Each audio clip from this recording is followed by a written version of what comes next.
Kia ora, my name's Shelby and today we're doing a quick story on Entebbe Raid.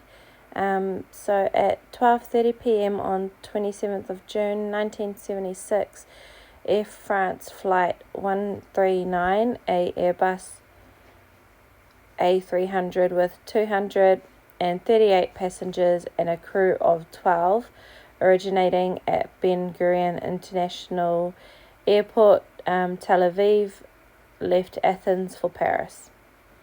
Shortly into the flight, two Palestinians from the Popular Front for the Liberation of Palestine, along with German terrorists Wilfried Bose and Brigitte Kuhlmann, hijacked the plane.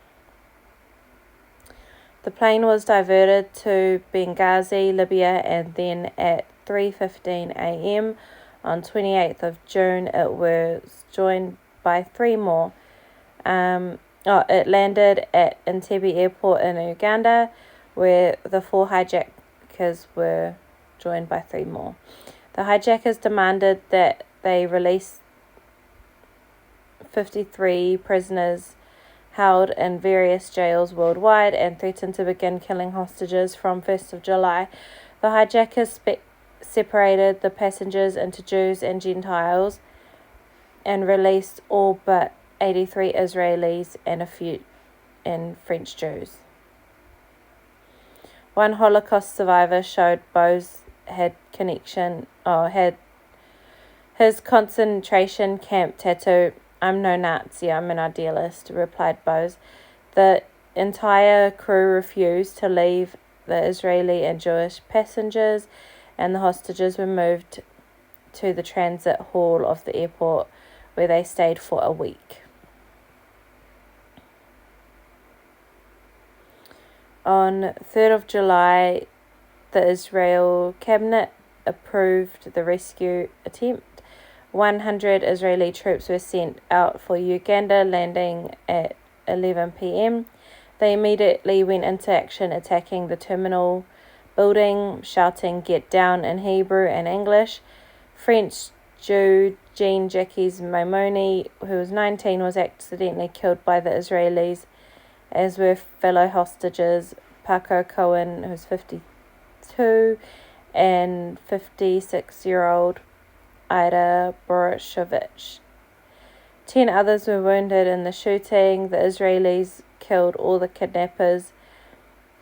Yonatan Netanyahu was the only Israeli commando who died during the operation, although 5 were wounded. Bit of aftermath is the entire event took just 35 minutes. The Israelis were airborne by 12:40 a.m.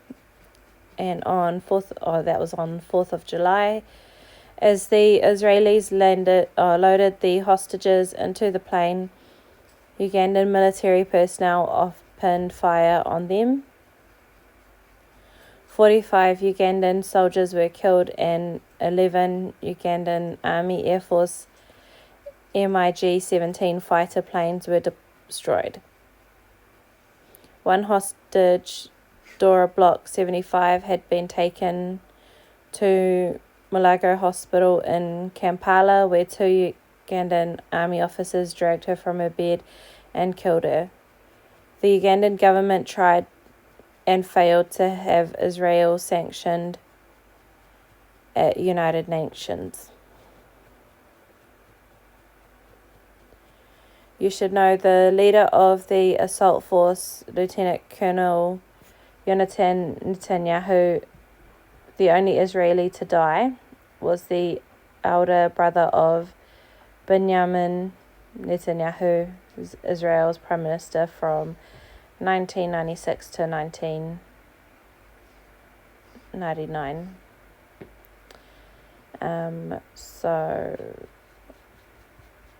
I'm going to look into this one a bit more, actually, because I think it's weird that